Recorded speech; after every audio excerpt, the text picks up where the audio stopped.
Good morning, sports fans, and welcome to another edition here of Sports Talk with Rags here in season 3, episode 6. And today, here we are joined here by Trey Wilson, who is currently the Squirrels announcer and also announces for Longwood men's basketball. Trey, how you doing today? Hey, thanks so much for having me. Doing well. Rolling to the end of basketball season. Conference play-ins for the Big South in about a week and a half, almost to the end of that. And then fast approaching baseball. As soon as basketball ends, I'll be on a plane heading out to Arizona, getting ready for spring training. And then opening day is not far off, less than 2 months. So we're cruising ahead. Right. Well, hey, before we, with it being basketball season, hey, before we even talk about your ties here with Longwood men here, Longwood men's basketball. Let's start off here with, what was your interest here with broadcasting, and then also with being from the Tidewater area. Yeah, I grew up mostly in Tidewater in Portsmouth. My parents were split, and I kind of bounced all over the place. I also lived out in Alawite County, Smithfield, and North Carolina and Georgia some as a kid too. But my dad always lived in Portsmouth, so that was kind of home base. I went to Woodrow Wilson High School, which is now Manor High School, of course, and played basketball there, played baseball, loved sports growing up. Played at Olive Branch Little League over there in Portsmouth. Played all my rec basketball at Manor. And played volleyball in high school too during football season. I was too small for football in that part of the 757, being 6'5", 165, 170 at the time. It's a good place to get broken, but grew up down there. Loved sports, especially basketball and baseball and racing. I was a big racing fan growing up too, but baseball was always my favorite.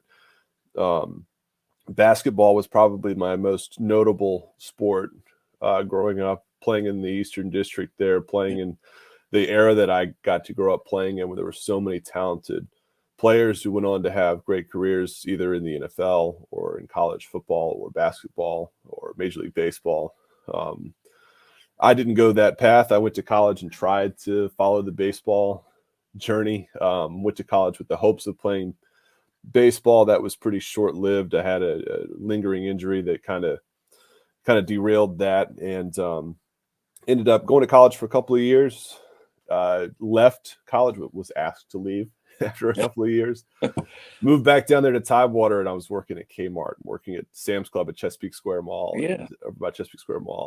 and realized I need to get something else going on. So I moved back out to my college town, eventually got back into school, and not long after I got back in, there was a flyer posted on campus. They were launching a broadcast streaming network. This is around the infancy of kind of the video streaming, near 2010 or so, where that was becoming a little more widely available, and they needed somebody to call volleyball, which I had played, at Wilson High School, so I knew the rules. We also had a stacked, loaded team when I was there. It was a lot of fun.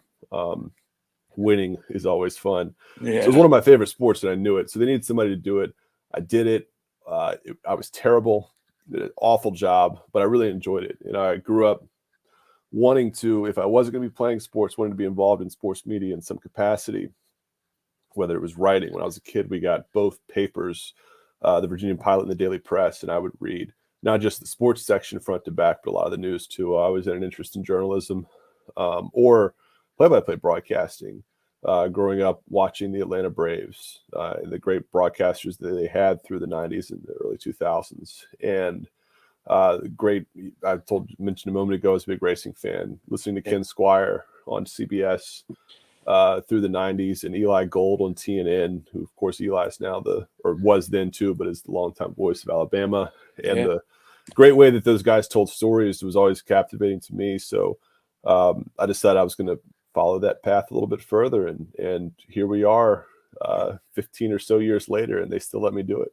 Yeah, well, that's cool. Hey, another from the the original Wilson High School, out there by Maryview, Marty Brenneman, know, from Portsmouth, and was involved with announcing the Tides, and then went out and had a great career with announcing the Reds. So definitely, and he came on an earlier episode. So definitely hear some broadcasters here from Portsmouth.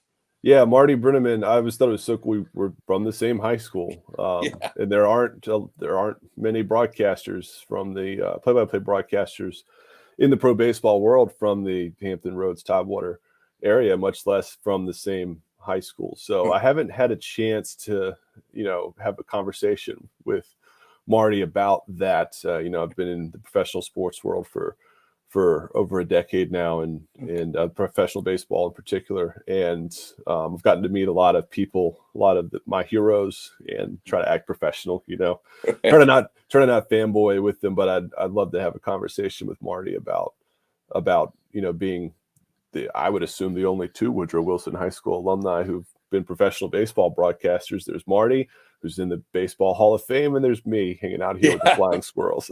Right. Well, hey, before we get to your baseball involvement, I mean, right now is basketball season. So, how long have you been associated here with calling Longwood men's basketball?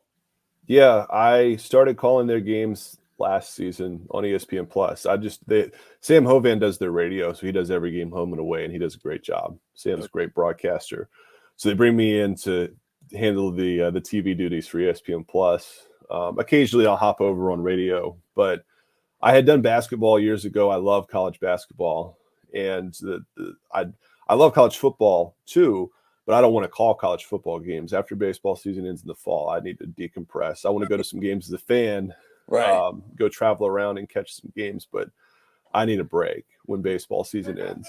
So, but basketball, I hadn't done it in several years since moving back to Virginia. I had worked up in Pennsylvania and Michigan and a few other places for a few years, and I hadn't done it. So I reached out, and when they had an opening, they got back to me and said, hey, send us some stuff, we'll throw you in the running. And then they brought me in, and I happened to come in at the absolute perfect time. Right. They just finally lost their first game that I called on television. I only do the home games because it's ESPN Plus, and they dominated home. Right. And happened to come in the year that they won the conference title for the first time and punched their ticket to the NCAA tournament for the first time. Yeah. And they're in position to possibly have a shot to do it again this year.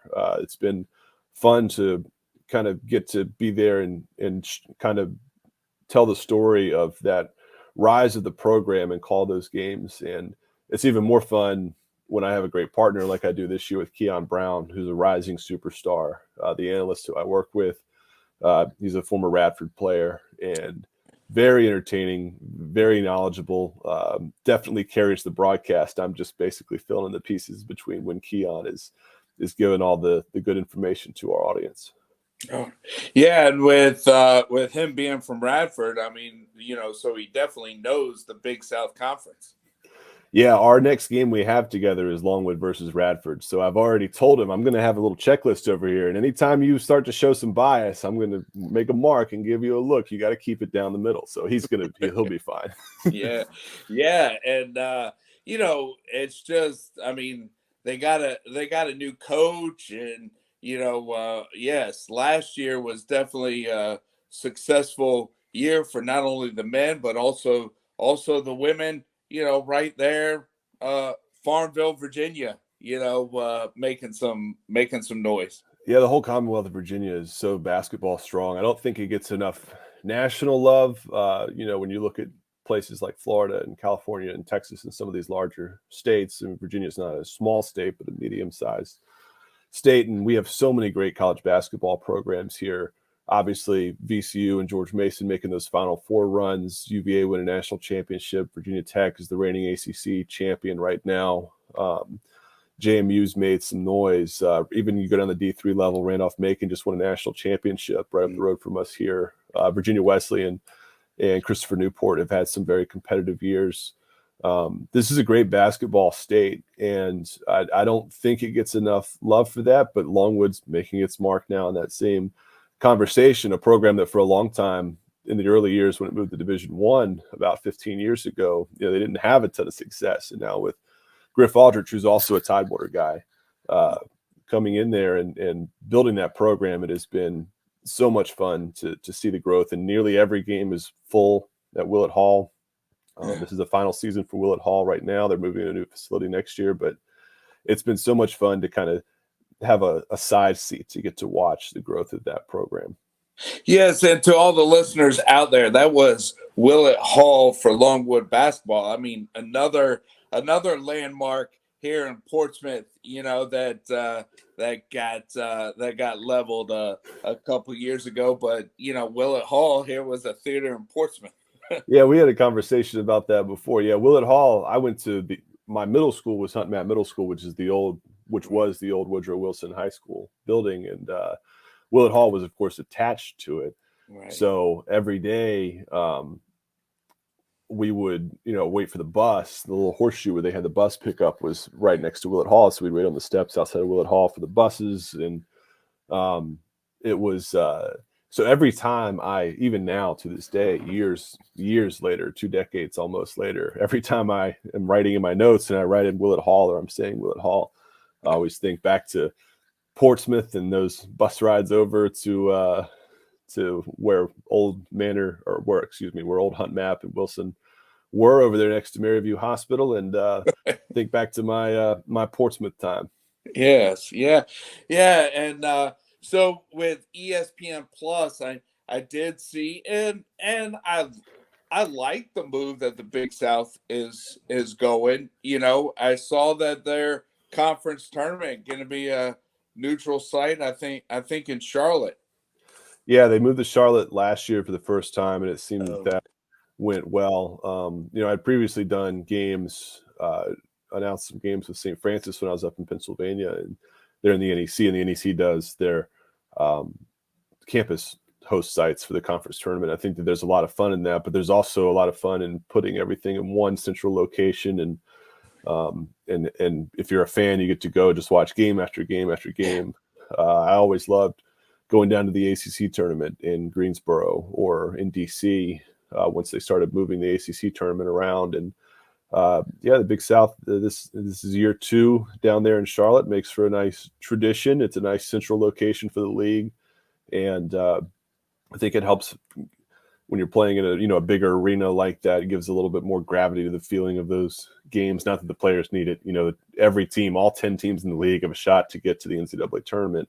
When you're a low major conference like the Big South, you're a 1-bid league. You have to win that conference tournament. So it's also very intense with a lot on the line for every single game that you'll see down there.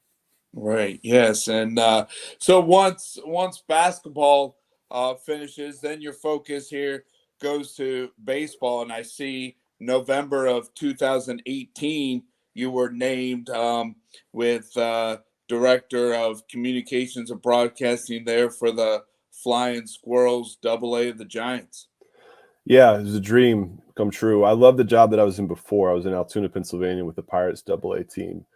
But when this job came open, it was a chance to come close to home. It's not quite home, but I'm close enough that I can get to my family, just on a whim. We can be sitting over here, and we live in Goochland County. We can just be sitting at the house and say, you know what, I want to go see my dad today. I want to go see my mom. I want to go see my grandparents. And we can just hop down and do that. But also coming down here to join an organization that is one of the top organizations in minor league baseball. We led the nation at our level in attendance last year. Great fan support. The energy in the games is incredible. Working with the Giants is great. And frankly, I really enjoyed getting to move all over the country doing these jobs. I was with a Blue Jays affiliate in Michigan. I was with a Blue Jays affiliate in West Virginia. And bounced around doing some other stuff, traveled around doing freelance broadcasting basically everywhere this side of the Mississippi River. And a chance to come back and settle into a great city like Richmond.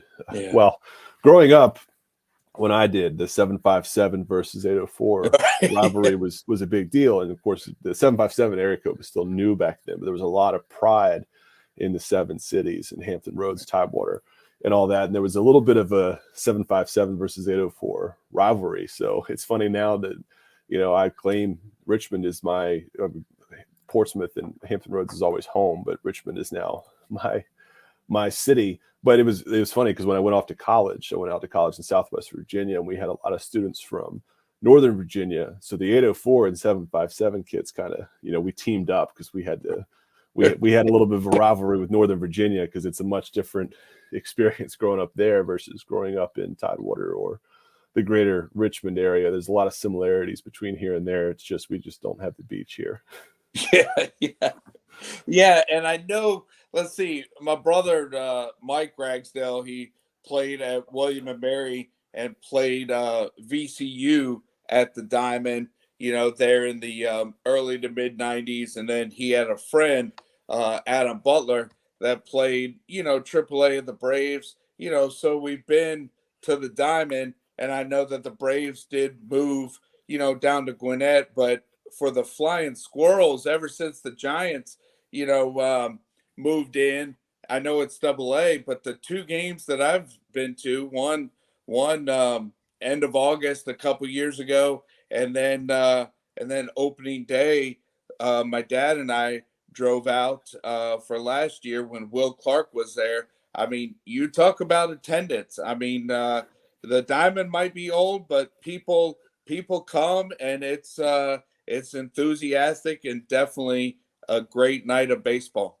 Yeah, so this is my full-time job. I'm here 12 months a year. I'm in the office in the stadium right now, and I get to see incredible work that the people here have put in for the last 14 years in building this franchise. When the Braves were here, it was a little different. The team was owned by the Atlanta Braves. Their priorities were developing prospects, and they wanted to have a successful organization, of course, but it's different. We're not owned by the San Francisco Giants. We're owned separately. We're just an affiliate. We call it the player development license with Major League Baseball and the Giants. And one of the things that they did when they brought the team in here was they put a huge emphasis on being valuable community partners 365 days a year. Even yesterday, for example, it was Valentine's Day. We had mascots out for probably 15 straight hours doing Valentine's deliveries all around the region. And they're constantly involved out in the schools and stuff like that. And that's in minor league baseball where the foundation is. And the Squirrels do a great job of creating an atmosphere in the stadium where if you're a baseball fan, if you're just a hardcore baseball fan like I am, and you want to come out and watch good baseball, you can do that. If you have a family and y'all don't care about baseball at all, you're just looking for an entertaining night out, you can come do that here too. And it's one of the most cost-efficient ways to have a fun time. And or if you're not a family, if you're just somebody who lives here and you don't care about sports one bit, you just want a place where you can go sit with your friends, grab a drink, grab some food. The in-between innings entertainment is kind of like going to the circus sometimes. And it's got something for everybody. And they've done such an incredible job here over the last decade and a half of building that reputation and cashing in on it. And that's why you saw last year, in most years, they lead the Eastern League. We lead the Eastern League in attendance. But last year, we took it to a little bit different level, kind of the first full strength year coming out of the pandemic after losing the season in 2020 and then having a limited season in 2021. And man, it was great to see. One of our players, we did a press conference after clinching a playoff spot, and one of our players named Frankie Tostado, who's now actually with the Nationals, but I remember he had a quote that said, they wanted to win that championship. They didn't get there, but they wanted to win the championship for the Richmond fans because they're so supportive. And his quote that stood out was, "These fans are crazy on a Wednesday." And last year was wild. Tuesdays, Wednesdays, and Thursdays, this place was packed. Weekends, obviously, that's always the case. But looking out over a sea from my seat in the broadcast booth, looking out over a sea of 10,000 fans at a minor league baseball game is a pretty incredible thing to see. And the engagement of the fans here. Obviously, VCU has a reputation at Siegel Center for having great atmospheres, and that kind of carries here at the Diamond as well. It's one of the best. It's probably the best minor league baseball atmosphere that I've ever seen. And players from opposing teams and our teams will tell you the same thing. Yes, and let's see. So AA, 138 games, and with this being your full-time job, you you not only do home games, you do the road games. So you Mhm. travel with the team as they go up and down, the Eastern League towns. Yeah, yeah, I love getting out on the road. It does get pretty tiring because it's not just like I show up 30 minutes before the game and call the games. I do have Right. other responsibilities that go with my job. It's a lot more than just the calling the games, and it's a lot more than just the baseball. Right.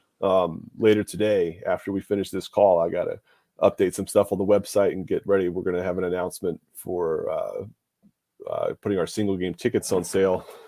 So here's a scoop that's coming in a couple Right. hours. But Right. Okay. a lot of things like that. And so it's during the season, there are times when I track my hours for my own kind of sanity. Yeah. It doesn't matter for my pay. I'm on a fixed salary, but Right. there are some weeks where I'm topping 90 or 100 hours of work in a week, and that's not including bus times and stuff like Yeah. that. But when we get out on the road, it's nice because even though I'm still working every night and working Saturday, Sunday, basically 7 days a week, can kind of relax and work at the hotel, go out and explore some of these towns or even sometimes places that are close to them. I like to travel. So getting out, baseball has taken me to so many places I never would have seen before, even not just during the games, but going out to the winter meetings in Las Vegas or San Diego, Mm. going to spring training. The first time that I ever went to Arizona, aside from I popped down to the Hoover Dam from Vegas one time, but the first time I actually went to Arizona was for spring training and checked off so many states. And I've gotten to, had a trip one time from Hartford to from New Jersey to Hartford, 2 series on a road trip. Stopped in New York City on the way, and went and saw a concert at Madison Square Garden. So I try to get out and balance a little bit of life because one of the things with this job is I don't really get much of a summer. Right. Um, I'm very lucky to get to watch baseball and get paid for it every day, but I don't get to do a lot of those summer vacations and things that people get to do. So my girlfriend will come along with me on some of the trips, and we'll go see some places, going all the way up to Maine in this league with the Red Yeah. Sox affiliate in Portland. And again, the first time that I'd ever been to New England was working in this league with Altoona. I'd never been to Massachusetts or Connecticut or Maine or New Hampshire. And I get to go see those places now. And then just the icing on the cake is every night at 6:30 or 7 o'clock, I get to watch baseball and talk about it on the radio for 3 hours. It's a pretty cool job. Yeah, and I know with being, I think they're still affiliated with Cleveland, but right outside of Cleveland, Akron, Mhm. there with another double A city. But you know, Trey, I mean, just also with working with the Giants. I mean, Joey Bart here is a recent, top draft pick that spent some time there with the Squirrels. So you definitely see, the up and coming talent that either play with the Giants or due to trades or free agency, land somewhere else. Yeah, one of my favorite parts of this job is getting to watch players go on and have successful major league careers, guys that we build relationships with while they're in the minor leagues. I mean, the first team that I worked around in Bluefield in 2011 as a reporter, Mm. watching that team had Noah Syndergaard and Aaron Sanchez and Kevin Pillar and Joe Musgrove, and a lot of those guys. Getting to watch that climb to the major leagues is special. And the big prospects that they're going to get there. Kyle Right. Harrison was here last year. He's going to get up there and have a successful major league career. Maybe this year is when he makes his debut in Right. 2023. But my favorite is seeing the guys who weren't super heralded prospects get Right. up and have major league success. I mean, I enjoy watching the big prospects get there too, but watching, you get to know the parents of these players because a lot of the time they're not close to where you're playing. The Giants draft most of their players from the West Coast, and we're their only affiliate on the East Coast. Right. So our radio broadcaster, of course, simulcasts on MILB TV, so they're watching all those games, and a lot of times you hear from them, or when they come to town, you get to meet them, and they're like, "Hey, we listen every night," and you build a relationship with those families too. So my favorite thing in the world is when a guy makes his major league debut, when they show that shot of the parents sitting there in the crowd, getting to watch their kids achieved their dream, the biggest step to date in their dream. I'm working on a podcast series right now. We haven't talked about it anywhere yet, but it's not like it's a big secret. I did it a couple of years ago too, but I'm catching up with a bunch of the Squirrels players who made their major league debuts in 2022. And when I go out to Scottsdale, I'm going to talk to a few more in a few weeks, and we'll roll that series out leading up to opening day. But every single one of them talking about, if it's a pitcher coming out of the bullpen or the mound for the first time in a major league stadium, or even just getting the news that they're going up from their AAA manager, if they're coming up from AAA, and having them tell the story of immediately hopping on the phone and calling their parents and the emotion that comes with that. Those are my favorite things to get to watch, is to see these guys, and again, especially the guys who weren't high ranked prospects. One of the episodes that I've already recorded that we haven't rolled out yet was with Michael Plassmeyer, who debuted with the Phillies last year, and he was never in the top 30 prospect lists. And he got there, and now he's got a chance to go fight for a major league position with the Phillies in spring training this year. So it's so much fun to get to watch them go have their dreams come true. And then it's even more fun when you look back, years down the road, and there's successful major league notable players. Being in Altoona, getting to watch Tyler Glasnow and Josh Bell and some of those players who've gone on to be great major league contributors, that's a lot of fun too. Right. Yes. Yeah. It has a double A. I know with living in the Tidewater area, you got AAA, the Orioles that used to be affiliated with the Mets, the Tides down here at Harvard Park. But hasn't double A gone similar to AAA, where the games are like Tuesday through Sunday, and you pretty much have Monday as either an off day or a travel day? Yeah, that's new since that started last 2 seasons ago now, I guess, 2021. It makes it a lot easier from my standpoint. It used to be you maybe get an off day the old rules, I think it was one off day every 30 days or something like that, somewhere mixed into the calendar there. And you get more here and there. Right. But you're traveling, you're in a city for 3 days, 4 days, 3 days, 4 days, kind of bouncing all over the place. Now we go check into the hotel. I actually use the dressers in the hotels. Right. Never did that before. I move in, and right. You get a little bit of more of a routine. If I had a choice, I'd still probably pick the old way, because you get to see more of the players. There's some prospects who've come through this league that, because you only play them a week at a time, you might not see them in as many parts of the season. So, missing out on seeing some guys like Spencer Torkelson with Erie and Riley Green when they came through in 2021. Those guys both got promoted the day before the first game that we played against Erie. But ultimately, it's much easier on the players. It's much easier on the organization from a cost standpoint, and I was thinking, maybe with 6 straight games against the same team, you're going to start to get a little bit of a heated rivalry by the time you get to Saturday, Sunday. And that's happened. Right. We had a couple of bench clearing incidents with Altoona last year, which was very awkward for me because that was my whole team. But we had those before too. And, that's part of the game. And sometimes the guys get a little bit fed up with each other when you're getting that competitive. But ultimately, that change has been nice. And Norfolk, of course, has AAA baseball. They've had it for a long time. Richmond had AAA baseball for a long time. I prefer AA, and I'm not just saying that because I'm with the AA team. Right. You get a little bit more consistency with the rosters. You kind of actually have a team versus AAA, where guys are constantly floating up and down. Right. It's really like the last developmental level, because when guys get to AAA, they're pretty much big league ready. You have a lot of minor league free agents and veteran players who are there. Versus here, it's usually the guys who are still on the rise, and you have a little bit more of a cohesive unit for a while. You get a little bit more time for the fans to have a relationship with those players than you would in AAA. So I love having AA baseball. If a AAA team came calling right now and said, "Hey, we want you to come work here," I'd say, "No, thanks. I'm all set. I like where I am." Right. Well, that's good. Well, that's good. Hey, I'm sorry that we went over, but with you being from our area, and it's in the middle of basketball season, Longwood on the heels of a successful season last year, and down the stretch run of the regular season, and then get ready here for Squirrels baseball. A lot to talk about, so sorry but appreciate your time. No, I probably talk too much. I do get paid to talk for a living, so sometimes it gets rolling and you just can't stop it. But yeah, come out and see us. Everybody, come see us here at the Diamond. It's a great fan experience. It's a lot of fun. Our team this year should be very, very good. A lot of fun prospects should be here in Richmond.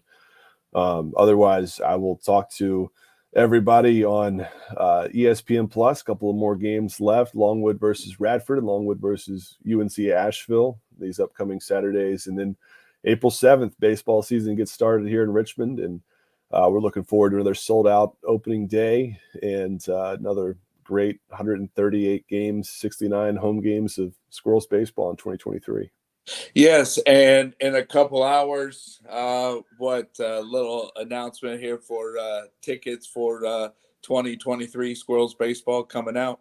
Yeah, so we'll roll out that announcement shortly. By the time this gets out there, I guess it'll probably be out there. But Nutsy's block party coming up at the Diamond. You can get the information at squirrelsbaseball.com. And that's basically, it's a big event, but it's also the first chance to buy tickets for this season, individual game tickets, which locks in those marquee dates that will sell out, like opening day and the 4th of July.